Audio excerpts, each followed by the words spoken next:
Voilà une intégrale qui m'a choc barre des baisers, parce que quand t'es en terminale, tu te dis, c'est quoi cette immondice? Par contre, quand t'es en prépa, tu te dis, j'ai pas le choix, faut y passer. Et écoute, je vais te montrer une méthodologie pour y arriver de manière très simple. Si jamais tu veux la faire, écoute, tu peux faire pause et on se retrouve juste après. Et si jamais t'es un branleur, écoute, on le fait ensemble, c'est parti. La méthodologie, elle a un nom très simple, à savoir la décomposition en éléments simples d'une fraction rationnelle. Pourquoi? Parce que là, on a quoi? Une fraction rationnelle, et le but c'est de simplifier tout ça. Du coup, on va la décomposer en éléments simples, ok? Alors, première étape, c'est parti. Pour simplifier le travail, il faut absolument factoriser le dénominateur, ok? Là, il est compliqué, c'est un polynôme de degré 3, d'accord? On a bien du x cube, ok? Là, tu fais ça selon tes préférences, d'accord? Moi, je l'ai fait de manière un peu plus jolie, entre guillemets. J'ai vu qu'il y avait du moins 12x, du coup, je l'ai scindé en deux, j'ai fait du moins 6x, moins 6x. Ensuite, j'ai un petit peu réorganisé tout ça, tu vois? Et j'ai trouvé un facteur commun grâce à ça, à savoir x carré plus x moins 6. Du coup, j'ai bien cette égalité-là. Et à la fin, il me reste quoi? Vu que j'ai un facteur commun ici, j'ai plus qu'à trouver le facteur qui reste, à savoir x moins 6, ok? Donc, c'est bon, j'ai simplifié. Là, j'ai encore un problème, c'est que dans ma factorisation, j'ai encore un facteur qui est un polynôme de degré 2. Comment je vais faire? Et ben là, je vais passer par la méthode de Hörner. Je peux aussi te la montrer en vidéo si tu veux. T'écris ça en commentaire et je la ferai, y a pas de souci. Donc là, pour ce faire, on trouve une racine évidente. Bah ici, on trouve que 2 est bien une racine évidente du polynôme là. Donc c'est parti. Et après, en appliquant Hörner, je trouve directement que l'autre solution, c'est quoi? C'est moins 3. Du coup, je peux simplifier ça par x moins 2 fois x plus 3. Ok, je rajoute l'autre facteur, à savoir x moins 6. Ok, c'est bon. Le travail est fait. Là, on peut initialiser la décomposition. C'est parti. Donc là, l'étape 2, là, je te mets le plan de travail. C'est-à-dire qu'on va devoir trouver un nombre A, un nombre B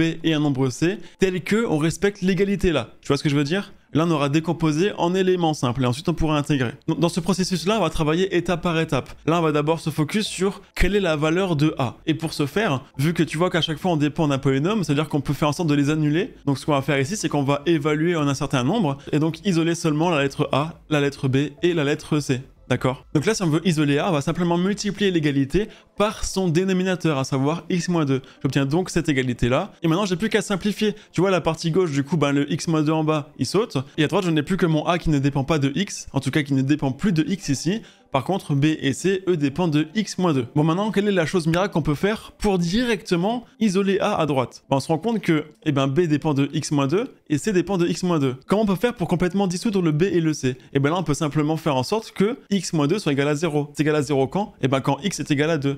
Donc c'est parti. Là, on va évaluer l'égalité là seulement en x est égal à 2. J'obtiens donc ça, tu vois, donc 1 divisé par 2 plus 3 fois 2 moins 6. Et ça, c'est simplement égal à A, parce que ce qui était à droite, ça a sauté. Donc là, c'est parti, j'ai plus qu'à développer, et j'obtiens simplement que A est égal à quoi? À moins 1/20. Ok, c'est bon, on a trouvé le premier réel, c'est parti. On n'a plus qu'à réitérer le processus pour B et pour C, à toi de le faire. Du coup, pour B, on reprend l'égalité initiale, auquel on va multiplier par son dénominateur, à savoir x plus 3. Donc là, toute l'égalité est multipliée par x plus 3 maintenant, et on va évaluer, ben, en ce qui annule le x plus 3, à savoir en moins 3. C'est parti. Il nous reste donc quoi? Ben, B est égal à 1 divisé par moins 3 moins 2 fois moins 3 moins 6. Conclusion, B est égal à 1 sur 45. Tu vois, c'est aussi simple que ça. Il faut juste avoir la méthodologie et après ça roule tout seul. Donc pour C, pareil, on y va. On reprend l'égalité initiale. On va multiplier entièrement par le dénominateur de C, à savoir x moins 6. Conclusion, il me reste quoi? Et bien il me reste simplement ça. Maintenant il me reste plus qu'à faire quoi? Et bien simplement évaluer en ce qui annule le x moins 6, à savoir quand x est égal à 6. C'est parti. Ce qui fait que là, le A il saute, le B il saute, il me reste plus que le C. Nickel. Conclusion, C est égal à 1 divisé par 6 moins 3 divisé par 6 plus 3, c'est-à-dire C est égal à 1 sur 36. C'est bon, on a trouvé le A, on a trouvé le B, on a trouvé le C. Étape suivante, on va simplement utiliser la linéarité de l'intégrale pour trouver l'intégrale initiale, d'accord? Donc là, on reprend notre formule de base, d'accord? Je te rappelle qu'on devait écrire cette fraction-là avec A, B et C. Donc du coup, maintenant, on peut remplacer, intégrer directement la valeur de A, B et C dans la formule, ce qui me donne exactement ça, tu vois? Donc là, c'est très simple, j'ai simplement remplacé les valeurs. Et je rappelle que le membre de gauche, en fait, il est égal à quoi? Il est égal à ce qu'on voulait intégrer de base. Donc du coup, c'est parti, je vais intégrer le membre de gauche, d'accord, qui est égal à ça. Et donc forcément, j'intégrerai le membre de droite maintenant. Sauf que, comme j'ai dit, on va utiliser la linéarité de l'intégrale, c'est-à-dire qu'on va pouvoir la scinder pour chacun des termes, ok?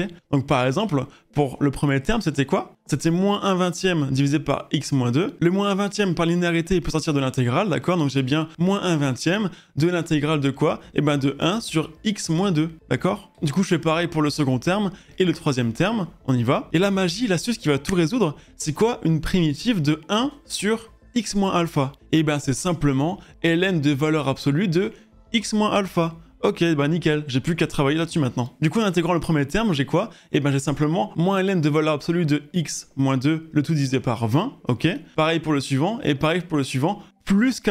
Pourquoi plus k? Parce que là, on parle d'une primitive, donc j'ai bien dit une, ça veut dire qu'il y en a une infinité selon la valeur de k, ici k étant un réel, évidemment. Là, on pourrait s'arrêter là parce qu'évidemment, c'est correct, mais nous, en tant que matheux, on aime bien quand tout est simplifié. Donc là, comment on peut faire pour simplifier davantage notre formule-là? Eh bien, on va trouver un dénominateur commun. Donc pour ce faire, j'ai fait quoi? Ben, j'applique le PPCM. Je trouve donc que le PPCM est égal à 180. D'où le fait que j'ai donc l'intégrale initiale qui est égale à ça plus k.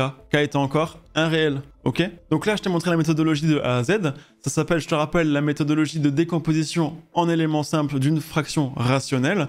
Ça, faut absolument savoir le faire en prépa, c'est vraiment la base. En tout cas, si tu l'as fait, tu as trouvé la bonne réponse, écoute, c'est incroyable. Si jamais tu veux le refaire, tu peux le refaire. Si tu as des questions, pareil, je réponds à tous les commentaires. Et enfin, si jamais tu as des problèmes ou des sujets de vidéo, écoute, je pourrais les faire, il n'y a pas de souci. Pour me soutenir, tu connais la chanson, hein, like et abonnement. Et pareil, si jamais tu veux voir d'autres vidéos, écoute, il y en a qui pop ici. T'as plus qu'à te régaler, il y a même des playlists. Allez,